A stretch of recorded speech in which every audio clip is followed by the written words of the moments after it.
আমার মাজায় ব্যথা প্রচন্ড ছিল। অন্য জায়গায় অনেক ট্রিটমেন্ট করেছি, কিছুতেই ব্যথা ঠিক হচ্ছিল না।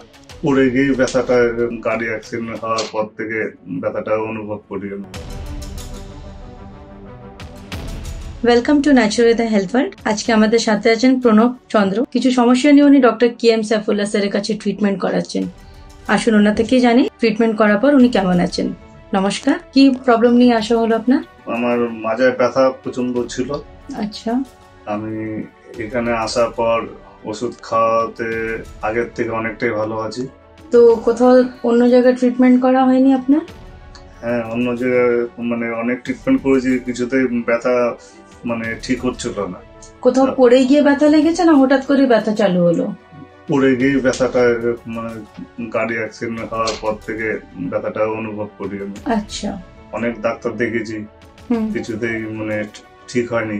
এই ফেসবুকে এইসব ডাক্তারের সম্বন্ধে জেনে তারপর এখানে যোগাযোগ করে তারপর ডাক্তারকে দেখানো হয়। আচ্ছা, ওনার ওষুধ খেয়ে এখন ভালোই আছি। আগে থেকে ভালো আছে? আগের থেকে অনেক ভালো আছি। ডাক্তারবাবু বললো একবার এই ওষুধটা খেলে সম্পূর্ণ সুস্থ হয়ে যাবে। কতদিন হচ্ছে স্যারের কাছে চিকিৎসা করেছেন আপনি? স্যারের কাছে চিকিৎসা 40 দিন হয়ে যায়। আচ্ছা, 40 দিনই খেয়ে অনেকটা সুস্থ আছেন? অনেকটাই সুস্থ আছি। বাহ, ভালো। তাহলে নেক্সট ভিজিটের মধ্যে আপনি হয়তো 100% সুস্থ হয়ে যাবেন, এটা ঈশ্বরের কাছে প্রার্থনা করবো আমরা। ভালো থাকুন, ধন্যবাদ।